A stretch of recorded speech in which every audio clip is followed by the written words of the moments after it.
आले का सगळे? आता मला माहिती आहे की तुमची एक्झाम आलेली आहे 1 ते 2 आठवड्यांवरती, मग ती 10वी असेल किंवा 12वी असेल. आणि मला हे पण माहिती आहे की तुमचा अभ्यास पण चांगल्या पद्धतीने झालेला आहे, तुम्ही पेपर पण चांगले लिहिसाल, तुम्हाला मार्क्स पण चांगले पडतील. पण चुकून एखाद्याला जर कमी मार्क्स पडले, त्याच्या अपेक्षेपेक्षा जर कमी मार्क्स पडले तर नाराज होऊ नका. काय हरकत नाही कमी मार्क्स पडले तर, कारण तुम्हाला तर माहिती आहे मी मार्क्सला मानतच नाही, मी मानतो नॉलेजला. तुम्हाला किती मार्क्स पडले यापेक्षा तुम्हाला तो सब्जेक्ट किती समजला ना मित्रांनो, तर ते महत्त्वाचं आहे. आता एखाद्याला 10वीचा असेल किंवा 12वीचा असेल तर त्याला 90% पडले, 92 पडले, 95 पडले, 85 पडले, तर याचं मिनिंग काय होतं माहिती आहे का तुम्हाला?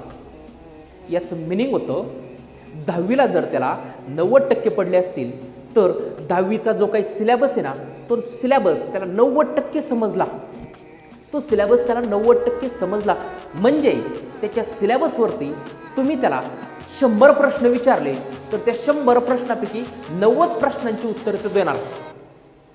मग पहा बरं, तुम्ही ज्यांना 90% पडलेत ना, तर त्याला विचारायचं, 10वीला ज्याला 90% पडलेत, मग त्याला विचारायचं why colour of sky is blue, आकाशाचा रंग निळाच काय? नाही सांगता येत त्याला. दुसरा प्रश्न विचारा, त्याला विचारलं जर मी जर विचारलं की बाबा मला जवळचं दिसत नाही म्हणून डॉक्टरांनी मला हा चष्मा दिला नाही, मग हा जो चष्मा आहे तो कोणत्या लेन्सचा असेल, कॉन्व्हेक्स लेन्सचा असेल की कॉन्केव्ह लेन्सचा असेल? पुढचा प्रश्न त्याला विचारला, लाईटचं स्पीड आहे 3 × 10⁸ मीटर पर सेकंद आणि सनपासून आपल्यापर्यंत पृथ्वीवरती लाईट येण्यासाठी 8 मिनिट 20 सेकंद लागतात, तर मला सन आणि अर्थमधलं डिस्टन्स सांगा.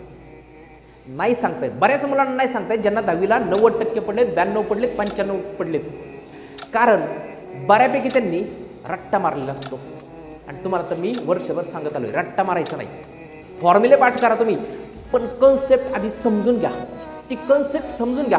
तुम्ही जर एखादी कन्सेप्ट समजून घेतली ना, तर तुम्ही ती लाईफ टाईम विसरणार नाही. पण रट्टा मारणारा परीक्षेपुरता तर ते पुढच्या महिन्यात विसरणार आहे, आणि प्लस एक्झामला तुमचा घोळ होणार आहे, जम्बलिंग करून ठेवणार आहे सगळं. त्यामुळे रट्टा नाही मारायचा. आणि बरेच मुलं आपले इथले रट्टा मारतात, पाठ करतात पुस्तक. आता आम्ही पण तेच केलेलं आहे, कारण आम्हाला माहिती नव्हतं की अभ्यास कसा करायचा, आम्हाला माहिती नव्हता अभ्यास कसा करायचा. आम्हाला मार्क्स म्हणजेच सगळं, मार्क्स पडले म्हणजेच अभ्यास असं वाटायचं. पण तुम्हाला सांगणार आहे ना, आम्हाला सांगणारं कोण नव्हतं, तुम्हाला सांगणार आहे. वर्षभर मी तुम्हाला सांगत आलोय की कन्सेप्ट समजून घ्या, कन्सेप्ट समजून घ्या. समज नाही 10 वेळा विचारा, मी सांगणार. आता तुम्हाला मी ती गोष्ट पण दरवेळेस सांगत आलोय की एखादा गॅरेजवाला असतो ना, गॅरेजवाला, तर आहे ना त्या गॅरेजवाल्याला इंजिनच्या प्रत्येक पार्टची माहिती असते. तो आहे ना, तो गॅरेजवाला जे काही इंजिन आहे ना, तास 2 तासामध्ये खोलून परत बसवतो, सगळे पार्ट्स खोलून परत बसवतो गॅरेजवाला. 8वी शिक्षण झालं असेल त्याचं, 10वी झालं असेल, जे काय असेल ते.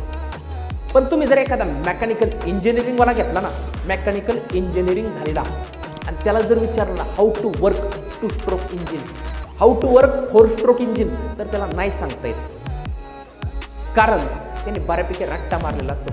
प्रॅक्टिकल नॉलेज नसतं त्याला, प्रॅक्टिकल नॉलेज नसतं. मग त्या मेकॅनिकल इंजिनिअरपेक्षा, पण त्या मेकॅनिकल इंजिनिअरला जर तुम्ही सांगितलं की बाबा ह्याच्यावरती उद्या तुझ्या एक कागद दिला, त्या कागदावरती नोट्स आहे, आणि त्याला जर सांगितलं की ह्याच्यावरती तुझी उद्या एक्झाम होणार आहे, तर ते घरी जाणार, रात्रभर त्या नोट्स पाठ करत बसणार, आणि उद्या पेपरला आउट ऑफ मार्क्स पाडणार. मग याच्यापेक्षा, मग त्यांनी काय केलं, रट्टा मारला ना. मग याच्यापेक्षा तो गॅरेजवाला बरा ना, 2 तासामध्ये इंजिन खोलून परत बसवतो. त्यामुळे मित्रांनो आहे ना, कन्सेप्ट समजून घेण्यावरती भर द्या. आणि आता ह्या ज्या एक्झाम आहेत ना, अशा तुम्ही बऱ्याचशा एक्झाम देणार आहे आयुष्यामध्ये, अशा कागदावरच्या बऱ्याचशा एक्झाम देणार आहे. पण तुमची खरी एक्झाम तेव्हा चालू होणार आहे, आयुष्याची खरी परीक्षा तेव्हा चालू होणार आहे जेव्हा तुमचं कॉलेज संपणार आहे. जेव्हा तुमचं कॉलेज संपणार आहे ना मित्रांनो, तेव्हा तुमची खरी परीक्षा चालू होणार आहे. मित्रांनो, आयुष्य एक शर्यत आहे, एक लढाई आहे. आणि जर शर्यत, जर लढाई तुम्हाला जिंकायची असेल ना, तर आयुष्यामध्ये मित्रांनो काहीतरी डायरेक्शन पाहिजे. डायरेक्शन, दिशा.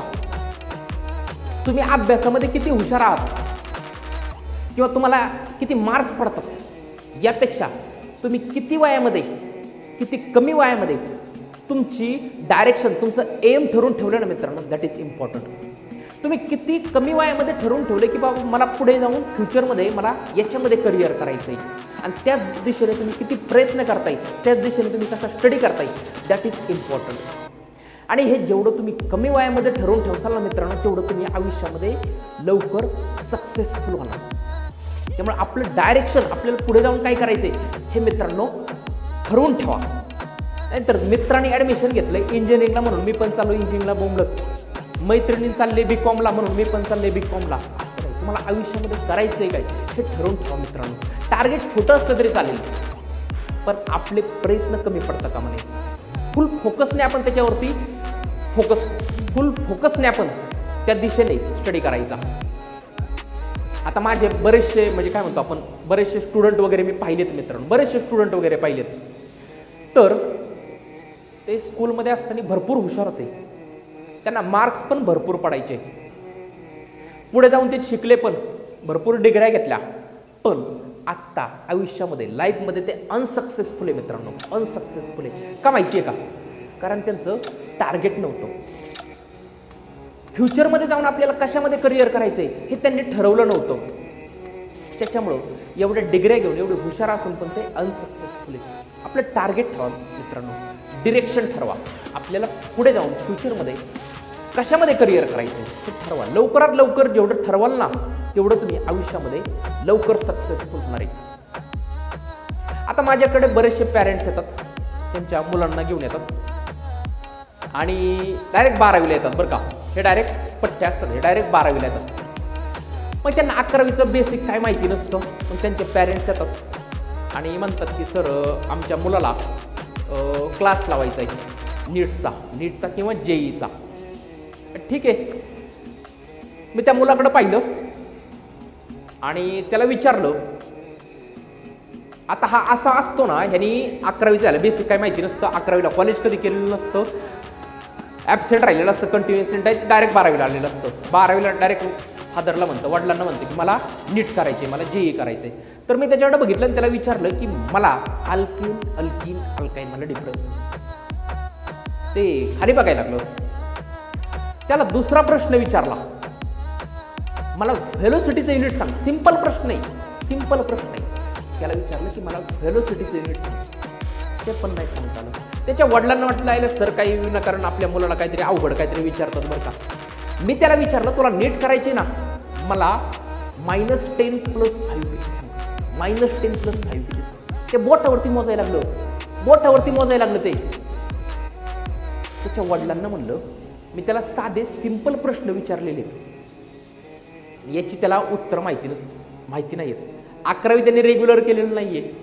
मग 12वीला तुम्ही त्याच्याकडून अपेक्षा नका ठेवू की तो नीट करेल किंवा JEE क्रॅक करेल, हे अपेक्षा नका ठेवू. त्याच्या वडिलांना पटत नाही माझं म्हणणं. ते दुसरीकडे जातात, 70-80 हजार फी भरतात, मनाचं समाधान करून घेतात, शेवटी रिझल्ट जो लागायचा तोच. आता त्याच्या वडिलांना मी विचारलं की हे नीटचं JEEचं म्हणजे ठरलं कधी तुमचं? तर ते म्हणले की सर परवा दिवशी ते पेपरमध्ये बातमी आली होती, पेपरमध्ये मुलांचे फोटो आले होते ज्यांनी नीट क्रॅक केले, JEE क्रॅक केले. तर हा म्हणला, त्यांचा मुलगा, मला पण नीट करायचे, मला पण JEE करायचे. म्हणजे ह्यांचं ठरलं कधी 2 दिवसापूर्वी. का ठरलं? पेपरमध्ये फोटो पाहिले म्हणून. अरे ती नीट JEE करणारी मुलं 3-3 वर्ष अभ्यास करत असतात. तुझं 11वीचं काय झालेलं नाही, तू डायरेक्ट 12वीला येऊन म्हणतोय की सर मला नीट करायचे, JEE करायचे. असं कुठं असतं का? त्याला तुमचं आधीपासून 2-2 वर्ष 3-3 वर्ष मुलं स्टडी करत असतात, कंटिन्युअसली 16-16 तास अभ्यास करतात, तेव्हा ते कुठेतरी ते नीट वगैरे क्रॅक करतात. आणि हे डायरेक्ट पठ्ठे 12वीला उठणार, सर मला नीट करायची, मला JEE करायचे. आता तुम्ही मित्रांनो पुढे कॉलेजमध्ये ॲडमिशन घ्याल. आता बऱ्याच जणांना कॉलेजमध्ये गेले की कॉलेजची हवा लागते. पहा, तुम्ही नाही असं करणार बरं का, पण जे कॉलेज स्टुडंट असतात ना बरेचसे, त्यांच्यामध्ये रग असते. पहा, एक रग असते, आमच्यामध्ये पण होती. मग ते काय करतात, गाडीच्या सायलेन्सरची पुंगळी काढायची, रस्त्यावरून फिरायचं, विनाकारण हिंडायचं. मग ते रस्त्यावरून ते म्हातारे कोतारे जाणारे पाहत नाही, मुली जाणारे पाहत नाही, कसाही कट मारायचा. आणि ते त्या गाडीवरती स्वतःला बादशाह असल्यासारखं समजतात. अरे मित्रांनो, पण तुम्हाला बादशाह असल्यासारखं वाटतं, पण मागून तुम्ही पुढे गेल्यानंतर मागून अख्खं गाव तुमच्या आईची आठवण काढत असतं, त्याचं काही. आणि मी काय सांगतो, जर तुम्हाला तेवढी आवड असेल ना, जेवढी आवड असेल ना त्या आवाजाची, तर तो आवाज तुम्ही मोबाईलमध्ये रेकॉर्ड करून ठेवा आणि कानात हेडफोन घालून बसा ना ऐकत कवर येईल. बाकीच्या लोकांना कशाला त्रास देता ना. मित्रांनो, आयुष्यात एक गोष्ट लक्षात ठेवा, आयुष्य एन्जॉय करा, पण ते एन्जॉय करताना आपल्यामुळं दुसऱ्यांना कोणाला त्रास होणार नाही ना याची काळजी घ्या. आपल्यामुळं दुसऱ्याला कोणाला त्रास झाला नाही पाहिजे.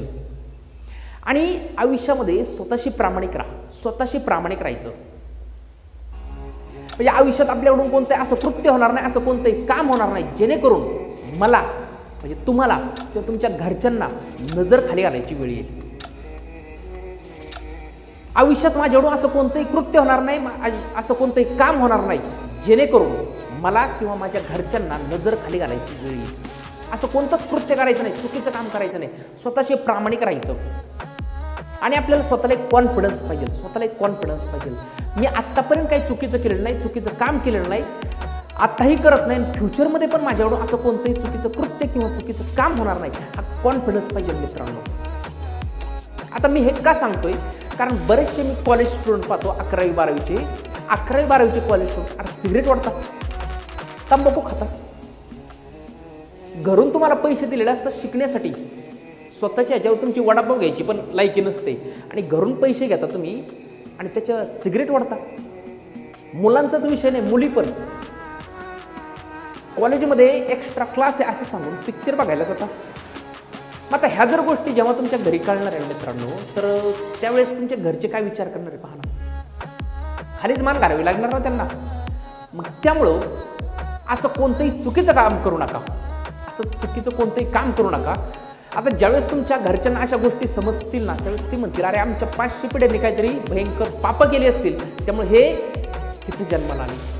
त्यामुळे चुकीचं वागायचं नाही मित्रांनो, प्रामाणिक राहायचं, स्वतःशी प्रामाणिक राहायचं.